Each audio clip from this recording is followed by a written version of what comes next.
watching South Asia Newsline, and here are the top stories we are tracking for you on Wednesday, the 25th of February. India's PM Modi arrives in Israel, defense and trade on agenda. Pakistan PM would have died. Trump makes big claim on India's Operation Sindoor.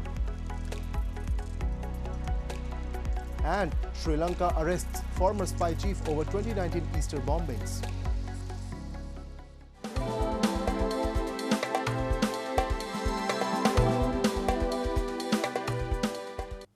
And now for all the details.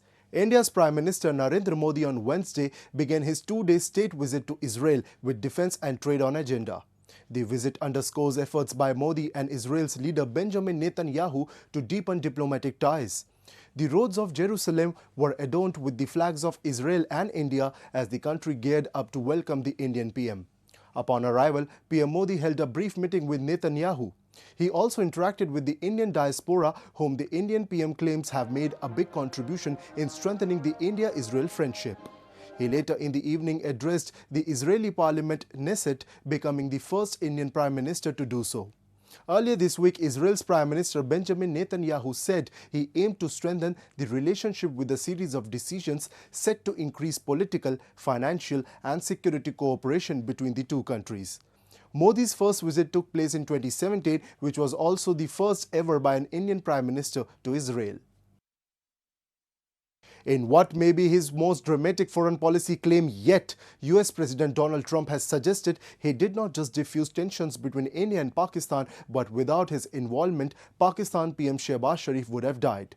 Trump has now multiple times credited himself for preventing a wider conflict. A report. In what appears to be a misspeak, US President Donald Trump, during his State of the Union address on Tuesday, said that the Pakistani Prime Minister would have died without his involvement, while referring to military tensions between India and Pakistan in May 2025. However, it was unclear whether that was what he intended to say, as he continued to describe his role in preventing a wider conflict. Citing praise from Shehbaz Sharif, Trump claimed he had saved 35 million people and pledged to make peace wherever he can. Trump has repeatedly asserted that he mediated last year's conflict between India and Pakistan, a claim that New Delhi continues to reject.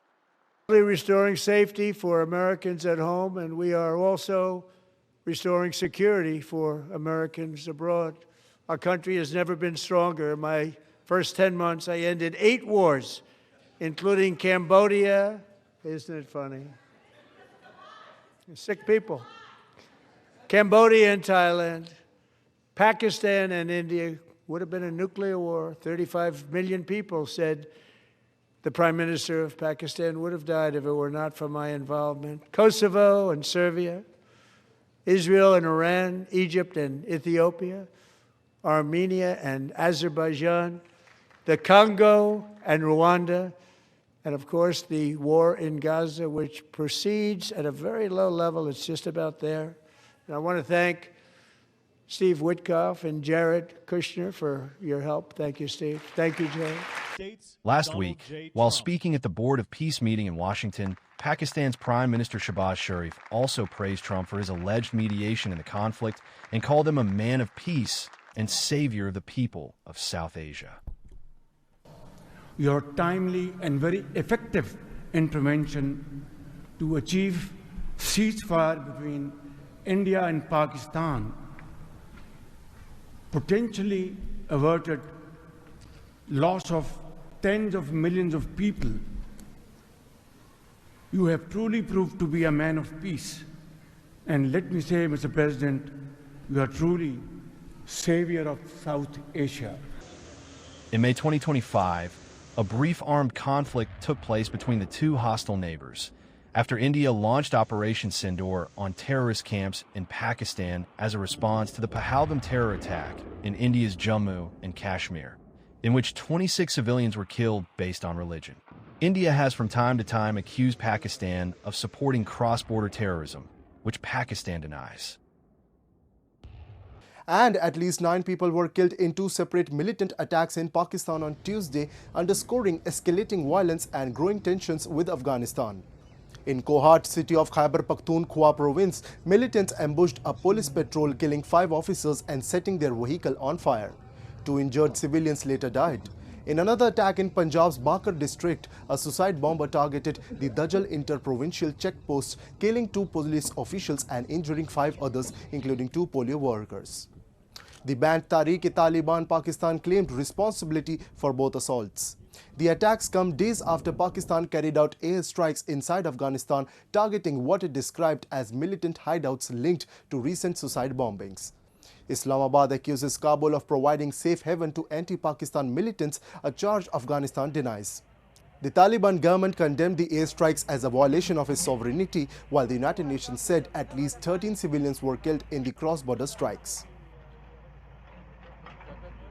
Sri Lanka's Criminal Investigation Department has arrested the former Chief of State Intelligence Service, retired Major General Suresh Sele, over the 2019 Easter Sunday bombings that killed more than 260 people. He was taken into custody early Wednesday in a suburb of Colombo on charges of conspiracy and abetting the attacks, according to investigators. Sele, appointed intelligence chief after Gotabaya Rajapaksa became president in 2019, has denied any involvement. In 2023, Britain's Channel 4 reported allegations that he had links with the Islamist suicide bombers and had met them before the coordinated attacks on 3 churches and 3 hotels. A whistleblower claimed the plot was allowed to proceed to influence the 2019 presidential election, which Rajapaksa won after campaigning on national security. Sri Lankan authorities initially blamed a local jihadist group, though critics also faulted officials for ignoring prior warnings from Indian intelligence about an imminent attack. The bombings killed 45 foreign nationals and severely damaged the country's tourism sector. Sri Lanka's Supreme Court later fined former President Maithripala Sirisena and 4 senior officials over security lapses. The United Nations has urged the government to release withheld findings from previous investigations. Nepal's interim Prime Minister Sushila Karki, after rounds of meeting with security agencies on Tuesday, called on voters to exercise their rights, claiming the government has not left any stones unturned for the smooth conduct of the election slated for 5th of March. She has also assured the voters about security arrangements. Karki announced all mechanisms are operational with necessary vigilance, strict monitoring and effective coordination, keeping in mind the potential challenges and risks. With about a week left for the elections and violence in southern plains of the nation, the government has been expediting security at the highest levels on a daily basis. The poll, which comes 6 months after the Gen Z uprising of September, is being observed with caution. With hundreds of inmates on loose and higher number of polling stations deemed sensitive in comparison to the previous elections, security has been revamped all across the nation. Hundreds of devotees gathered in India's Barsana town on Tuesday to celebrate Laddu Holi, marking the start of Holi festivities.